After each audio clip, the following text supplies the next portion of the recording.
Welcome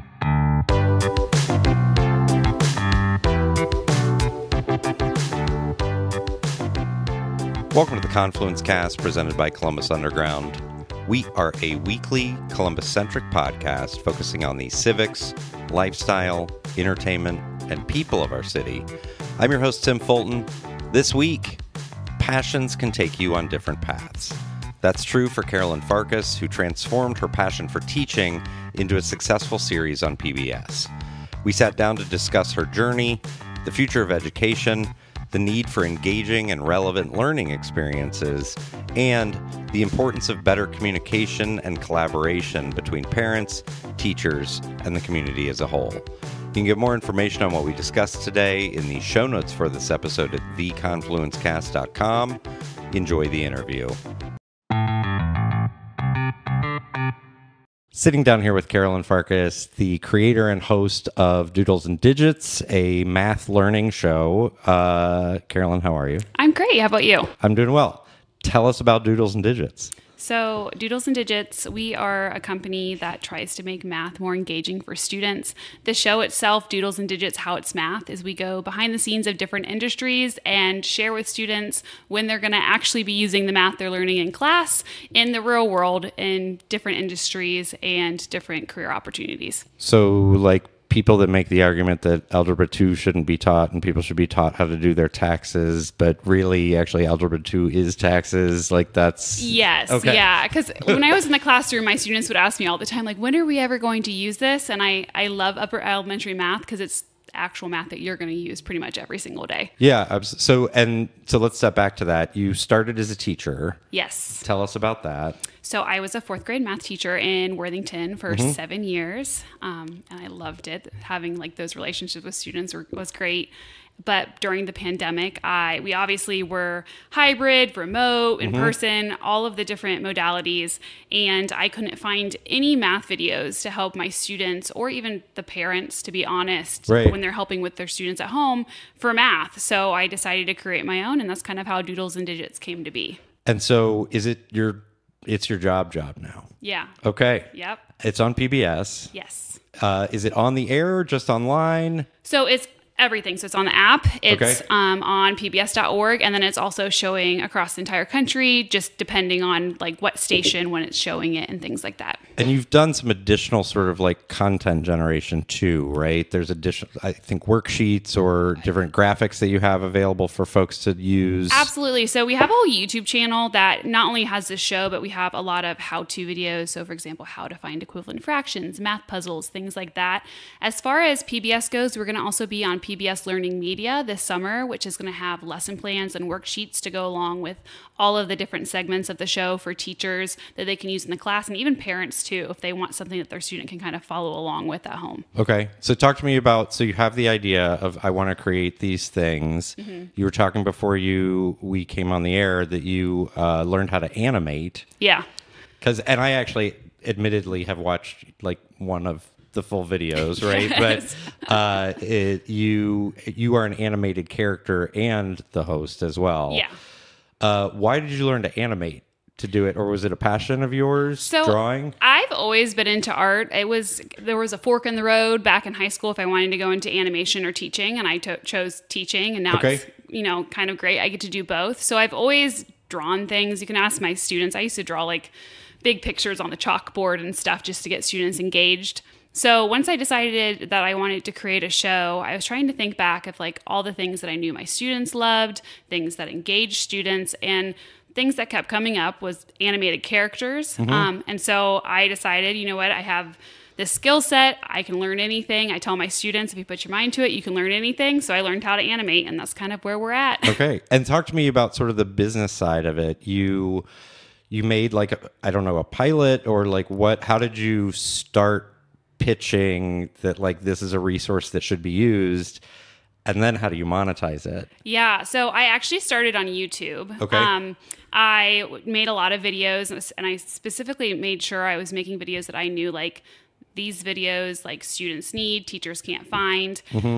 we gained a lot of traction on that. Like over 100 different countries have watched my videos. They're getting assigned a lot in classrooms. And I started thinking, like, what else do teachers need? They need those real life examples, because at the end of the day, we need to be showing students how they're going to be using what we're learning, you know, in class. So I kind of talked to a lot of different businesses in the area, and I was like, hey, would you like to be on my YouTube channel? And I first pitched it to them as I'm a local teacher. I've got my tripod, my camera. Can you, just be on my YouTube channel?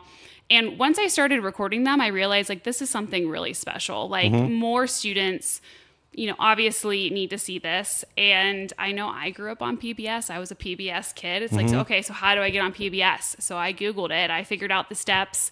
I partnered, I applied, I sent like a pilot to the National Education Telecommunications Association, or NETA for short. Okay. They accepted it, and they are the ones who can like distribute it to PBS and all of the different stations, because there's actually over 300 PBS stations. Okay.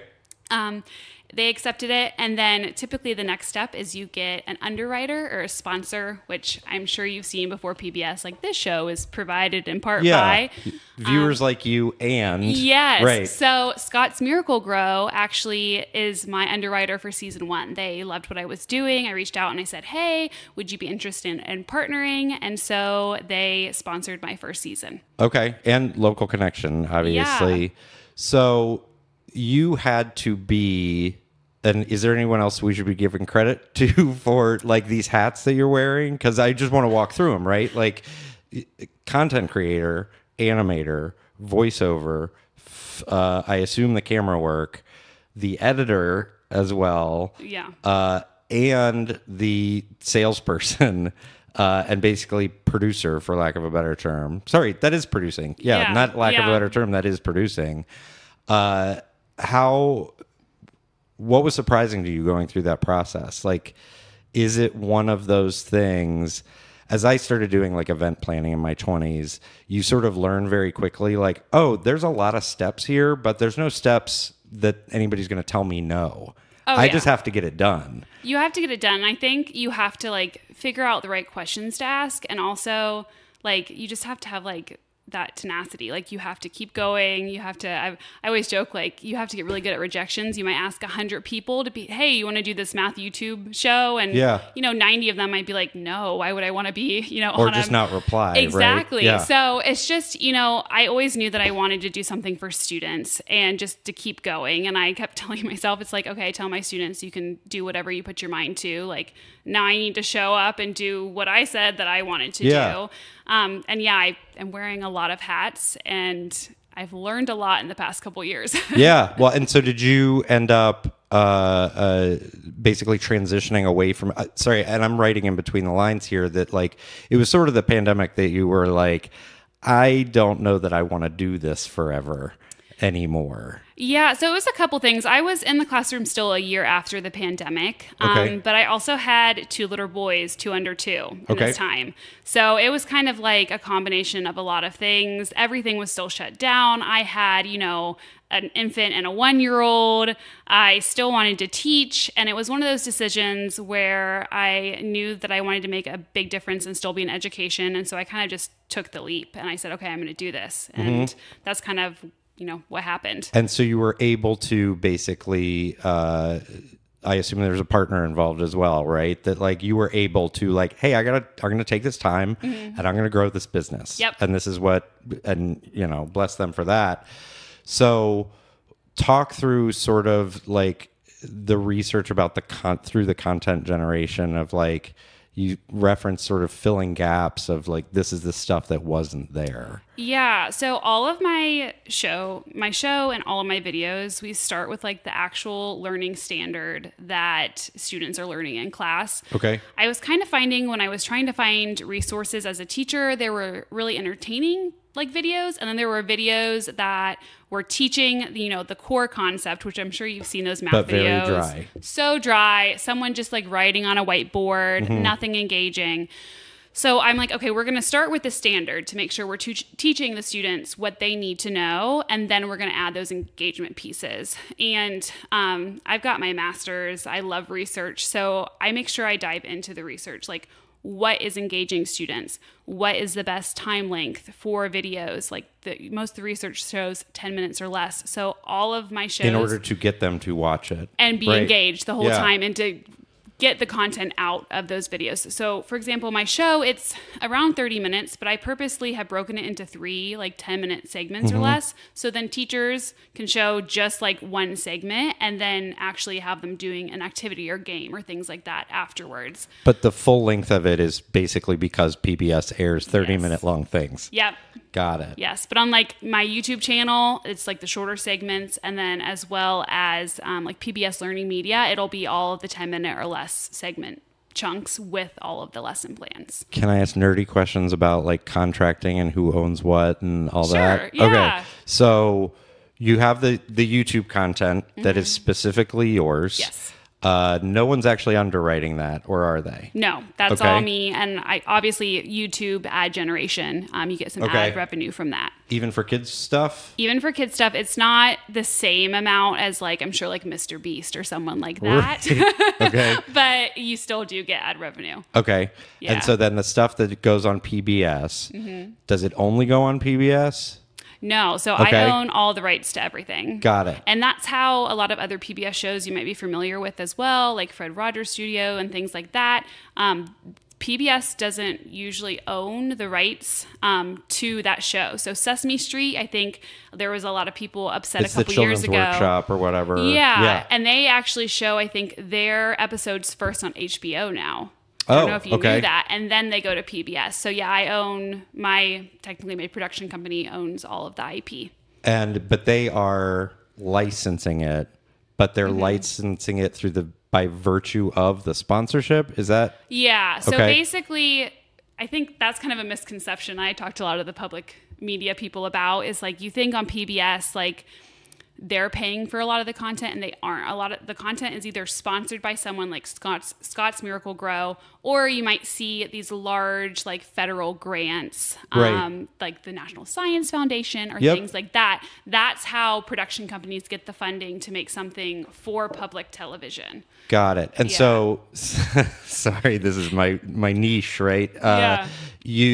Scott's Miracle Grow is paying PBS. And PBS is paying you some portion, like Scott's Miracle Grow just pays you, but there's some 3-party agreement that what you're doing is for PBS. So basically, Scott's Miracle Grow, it's like the ad slot, the 15-second ad slot before the PBS pays me. They're and PBS, that's how they know that production companies are going to be able to make shows. Right. And then I give all my rights to my show for like the next 3 years, and it's non-exclusive. So like I could, give it to Netflix or other. Basically, they have the ability to air it, but it's a non-exclusive license. Exactly, for 3 years. And like, for example, Scott's knew, hey, this is a great show. We want to make sure that children are getting this across the country. We believe in this. We will absolutely pay for this 15-second ad slot beforehand. And I talk to them all the time. They're wonderful there, to get this content out to students across the country. Got it. And so... Did you have to draft the contract with them? Did they? Oh, no. I have lawyers for that. That is like, I wear a lot of hats, but I know not to wear those hats. Got it. Makes sense. Yeah. And so then talk about, and how long have you been doing it? Forgive me for not knowing that. So this is my 3rd year. Okay. Yeah. Talk about sort of, do you have growth plans and like what's next? Like full disclosure, it was a PR person that reached out to me for the interview today. Yeah. So like you're obviously in growth mode. Yes. Okay. Yeah, so I have really big plans. We're going to start filming season 2 this summer. So I have a lot of companies interested in being featured. I have a lot of companies interested just in being involved. So we're going to start filming season 2. But as a company standpoint, I really do want to grow. I think there's something special where you're taking education and adding the entertainment on top of it and not just thinking about entertainment, especially in today's world. There's a lot of noise out there for students to watch. So I am growing my team. I want to hire some editors. I would eventually love to have a full-blown production company with animators, editors on staff that we can create a lot of great educational content, not only for teachers, but for families and kids as well. Frankly, I mean, you do not tell me like what the final number is, but do the economics work? Like, is it sort of like I've got to definitely get a commitment for a second season, and that's going to allow for me to hire an editor? And like, is that sort of where are those the spreadsheets you're looking at right now? Yeah, so the numbers are good, and the edutainment is technically the industry. Yeah. Industry is really booming right now, and I think it's because there is such, a need for at-home learning. Teachers have enough on their plates. They're trying to find good quality content to actually help give to parents and students. So the numbers are there. I definitely, though, since it's been me this whole time, I'm open if anyone, like I'm thinking about maybe taking on investors or things like that as well. Hint, listeners. Yeah. So if anyone is looking to invest in, an edutainment company, those are options we're looking at as well. And I'm working with some people at OSU. We're looking at some federal grants, so we can actually do a lot of research with math learning with video, which is amazing. We drafted some grants up, so we're hopeful that we're going to get and that's not just with WOSU. That's like actual like the education department. Oh yeah, and big community partners, because this is something that I think is such a need, and a lot of people are seeing that we're hoping to make a change bigger than just a show. We want to actually have, data and research saying, hey, this is how you can teach math online. This is engaging. This is like a reliable resource, for your student at that age. So let's go back to the pandemic a little bit. Yeah. I think other than how we meet with each other and interact, the biggest change the biggest and the quickest change that everybody did was educating kids online. Yeah. Exclusively. Yeah. Right? And not all of it changed. Similar to how we meet with each other, I am physically in an office with people and we still meet on Zoom. Yeah. Like, yeah, we can have lunch together and all that stuff, but like I've got everything I need here. Yeah. And if there's a third party, why would we be in a conference room on Zoom? Why not just everybody be on Zoom? Education, whereas like my now 4th grade daughter, she's, got her Chromebook and like if she misses school for anything, whether it be sick or like a ballet rehearsal, they're like, okay, you need to do this much of iReady, you need to do this, and like you need to check these boxes, which to an extent is state standards, right? Yeah. But also this is more efficient, and like they've demonstrated how well that can work. Oh yeah. And I frankly at the beginning I was like, is she learning? And like tests say yes, like she is. Yeah.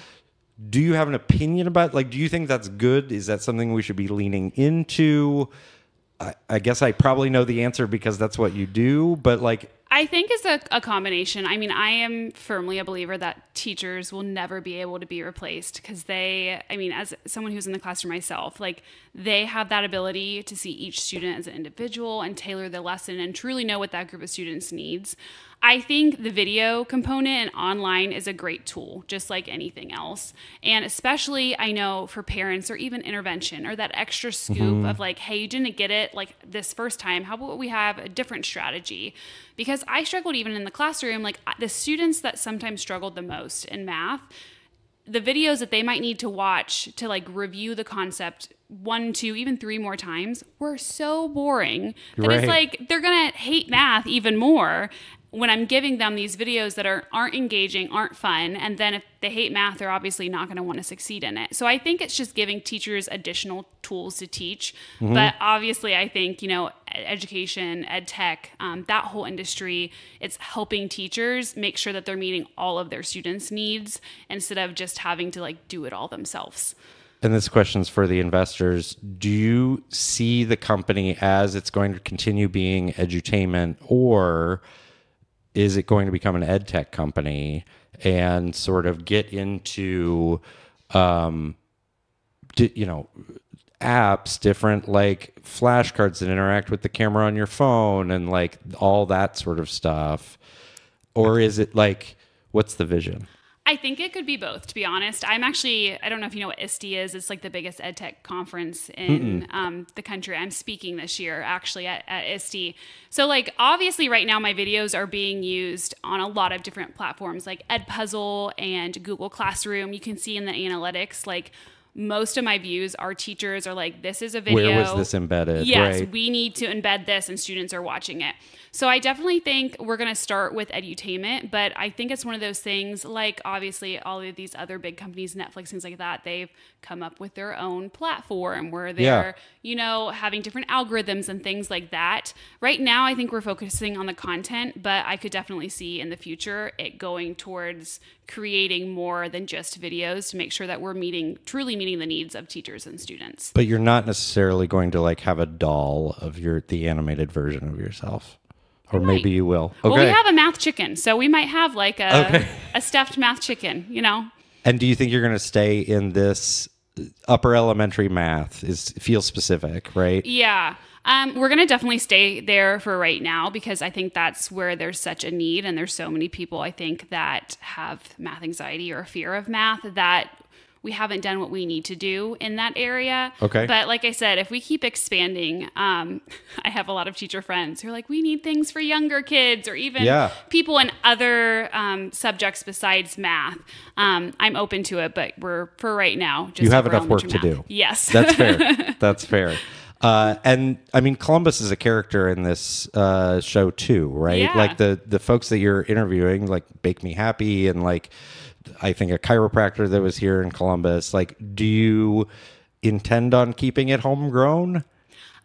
Yes. We're also open to expanding, but I'm born and raised in the Columbus area. So it's one of those things that there's so much in Columbus and there's so many companies that are coming to Columbus that we could have endless amount of episodes just on how different people use math. So the majority of episodes probably will be in Columbus, but I'm also open to, we might try to travel some places like NASA or things like that, just depending on, who wants to be on the show and then what math. Obviously not everything is in Columbus. What math we can show other places. Absolutely. Yeah.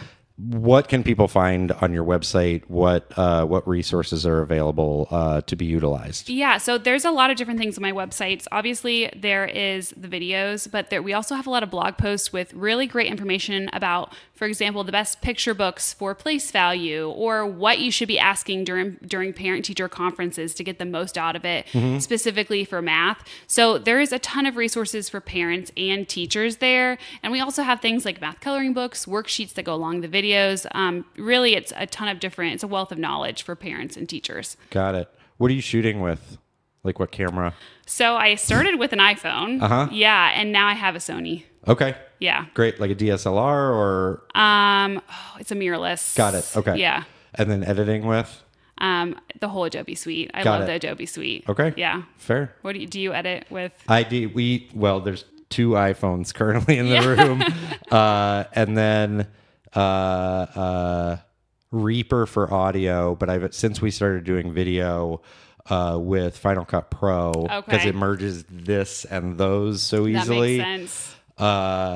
And then actually I edit the video first and just transfer that to an audio file. So that's so nice. But yeah, mix these 2 different channels together first because you're going to end up being quieter than I am. So yeah. Yeah, lovely mixing. Yep. Yep. It's good. Done a lot of that too recently. I end every interview with the same 2 questions. What do you think Columbus is doing well?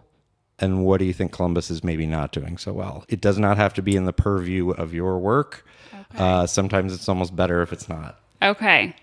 I think what Columbus is doing well is, it's a really great place to raise a family. I've got 2 sons. Every weekend, I feel like there's something going on. Like this weekend's like the art festival, so, and it's growing and it's exciting to see a lot of these companies come in and just, how much has grown and it's changing.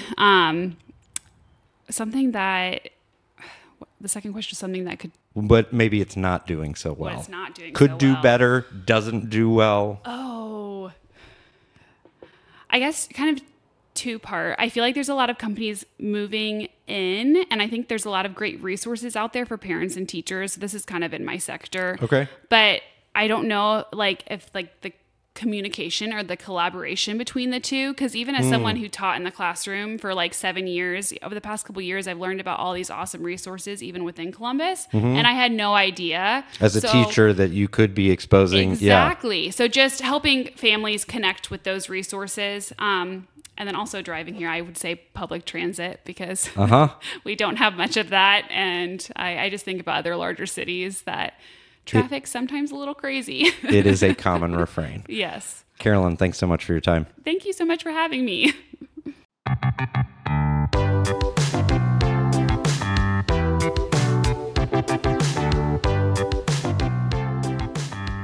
Thank you for listening to the Confluence Cast presented by Columbus Underground. Again, you can get more information on what we discussed today in the show notes for this episode at theconfluencecast.com.